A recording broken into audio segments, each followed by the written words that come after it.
Alors Philippe Limantour, vous êtes aussi associé chez Ernst Young. Oui, bonjour, je suis Bonjour. le Chief Innovation Officer chez Ernst Young. Chief Voilà, Innovation oui, Officer. Alors en magnifique. quoi ça consiste? Alors déjà, on peut dire deux mots sur Ernst Young, même si tout le monde connaît. Oui, Ernst Et Young, Big Four, 250 000 personnes dans le monde, 7 000 personnes en France, dont 1200 dédiées au secteur financier. On est le premier cabinet de secteur financier, avec beaucoup de recrutement, beaucoup de rachats également de sociétés ces dernières années, une grande transformation de l'entreprise qui historiquement était connue pour faire de l'audit, du consulting dans la finance, qui aujourd'hui fait beaucoup de digital, beaucoup de transformation auprès de nos clients, du prototypage, de la définition d'interface, du co-design avec les clients. Donc des nouveaux profils et des nouvelles offres chez EY, voilà, présents partout dans le monde. c'est ça l'innovation? En partie, l'innovation, c'est d'abord de revoir sa façon de travailler, d'oser se poser la question et si aujourd'hui je changeais un petit peu la manière de travailler par rapport à hier et par rapport à ce que je faisais depuis 10 ans. Et on vit aujourd'hui un choc culturel, une nouvelle génération qui arrive. On a 60% des employés d'EY qui ont moins de 30 ans. L'entreprise est vue différemment aujourd'hui. C'est plus le véhicule dans lequel on va rentrer et faire un long parcours. On a envie d'y retrouver autre chose, d'autres valeurs. Donc l'innovation, c'est d'abord une nouvelle façon de percevoir l'entreprise, ses collaborateurs et les clients. Une fois qu'on a posé ce constat, que c'est un changement, qu'il y a des employés de plus Ouais. en plus jeunes, quelle solution est-ce qu'on arrive à apporter? Alors on a un programme mondial chez EY qu'on appelle EY at Work pour avancer donc avec les ressources humaines, mais l'ensemble des associés d'EY, parce que c'est un programme qui est clé pour nous pour attirer et retenir les talents et mieux travailler avec nos clients. Ça Donc consiste en quoi? on C'est a le mis en flexible place, working, c'est alors ça? il y a du flexible working effectivement pour arriver à ne pas obliger les collaborateurs à venir systématiquement au bureau. C'est aussi réaménager les espaces de bureau pour avoir des endroits où on peut travailler au calme, d'autres endroits où on peut travailler en coworking. Voir avec des clients et donc dessiner partout sur les murs, par exemple. Essayer d'éviter d'avoir des imprimantes partout, d'éviter d'avoir des bureaux dédiés à des gens pour qu'on puisse, on sait qu'aujourd'hui on doit être plutôt chez nos clients que dans les bureaux. Donc le bureau doit être réaménageable en fonction des besoins. Il faut aussi que ça soit un espace de bien-être. Donc on a mis en place une conciergerie, on a mis en place un espace de bien-être, notamment à la Tour EY où il y a à la fois des cours de méditation, on peut aller faire du sport, on peut se changer un petit peu les idées. On a créé des cafés connectés. On est dans la grande tour First à la Défense. On a 3 cafés connectés avec des espaces, des ambiances différentes où on peut faire des after-work directement sur le lieu de travail. Donc On est plus efficace on est plus efficace, on quand est on est plus plus... flexible, quand il y a une meilleure ambiance de travail, quand il y a ces cafés pour networker. Est-ce que vous sentez qu'il y a un résultat au niveau de Oui, alors l'efficacité? on enlève du stress. Il y a du stress de déplacement, de trouver, d'aller dans son bureau, d'être un peu isolé. Donc on enlève du stress très, très clairement.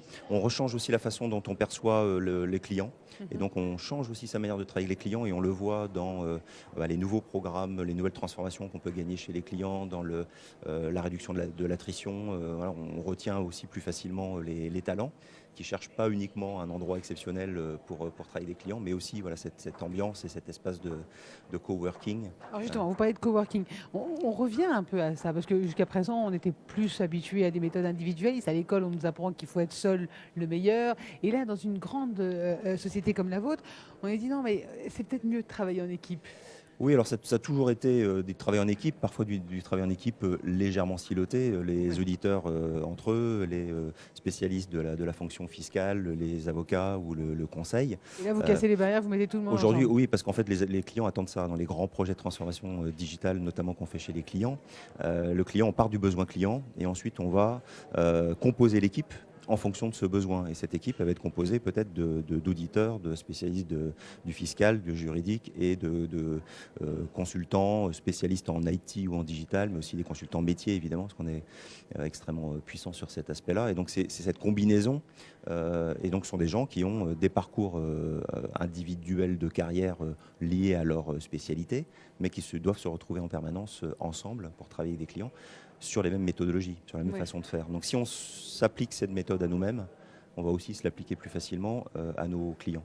Alors justement, vos clients, est-ce que vous qui êtes directeur de l'innovation chez EY, est-ce que Ils sont plus exigeants, justement. Est-ce que vous sentez que la demande a quand même changé et que, de facto, soit vous vous adaptez, soit vous imposez vos méthodes avant-garde? Oui, les clients, ils ont changé, ils veulent aussi se transformer, donc on accompagne ce qu'on s'applique à nous-mêmes, on aide les clients à se l'appliquer également chez eux.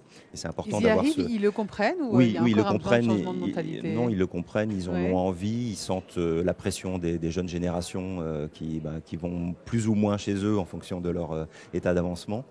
Ils sentent aussi qu'à l'intérieur de chez eux, il faut qu'ils cassent les silos pour avancer, pour se différencier, pour créer des nouvelles offres.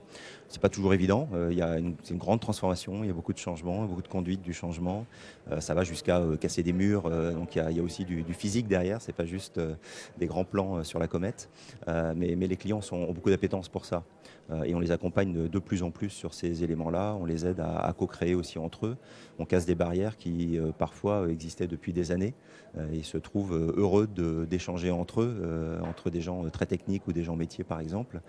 Et ils s'aperçoivent qu'il y a énormément de richesse dans cet échange et que ça donne des résultats rapides. Aujourd'hui, les clients, ils veulent des résultats tangibles et rapides. Et cette nouvelle façon de travailler amène effectivement ces deux éléments de valeur. Oui.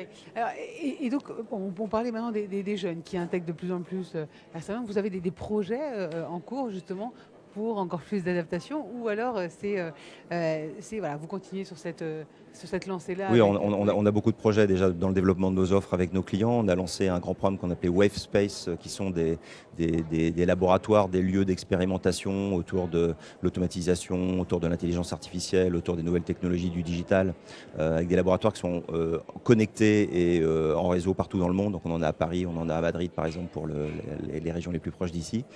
Et donc ça, c'est un lieu dans lequel on vient présenter des nouvelles technologies, des nouvelles offres aux clients et co-travailler avec eux. Donc ça, c'est un grand programme qu'on a lancé, qu'on est vraiment en train de déployer massivement aujourd'hui. Ils sont réceptifs, vos clients, ou ça va trop vite pour eux? Non, ils sont on essaye de les accompagner pour que ça aille le moins vite, en tout cas que ce soit le moins brusque possible. Ouais. Et là, il y a beaucoup de nouveaux rôles chez les clients. On va parler de couteaux suisses, on va parler Donc de gros vous avez un hackers. rôle pédagogique aussi. Énorme, ce que j'appelais de conduite du changement, effectivement, d'expliquer ces rôles, de les aider à les définir, à trouver les bonnes personnes. On fait beaucoup de formations, ce qu'on ne faisait pas jusqu'ici, y compris des formations sur la méthodologie et ces rôles de couteau suisse, par exemple, avec nos clients. On a lancé aussi des programmes d'acculturation extrêmement importants, alors à la fois chez nous et un programme qu'on appelait Why Not, qui est voilà, pourquoi pas changer notre façon de travailler entre nous et avec nos clients. Et donc on co-construit en fait maintenant en permanence cette offre avec les clients, on est à leur écoute, on essaie de comprendre la direction dans laquelle ils veulent aller et on s'applique à nous-mêmes et avec eux et chez eux, toutes ces nouvelles approches, dans des logiques de groupes de travail qui vont mêler des jeunes et des associés plus anciens, qui vont mêler différents profils de différentes lignes de service chez nous et chez les clients, pour mixer à la fois des âges et des cultures différentes. Il y a de plus en plus chez EY de gens très atypique jusqu'ici pour le profil d'EY. Moi, j'ai monté plusieurs startups, j'ai fait des tas d'autres choses avant. Je ne suis pas le profil type EY et on a de plus en plus de gens comme ça chez nous. Il faut aussi prendre ça en compte et nos clients ont envie aussi d'avoir ce genre de profil chez eux. Le fait d'être un groupe international, c'est important parce que du coup, les méthodes sont presque les mêmes, ou vous aussi, la filiale France, vous avez tendance à suggérer des idées au groupe du monde entier? Oui, c'est très important d'avoir cette vision globale. Il y a un grand programme global EY at Work où on déroule les mêmes approches, les mêmes méthodologies.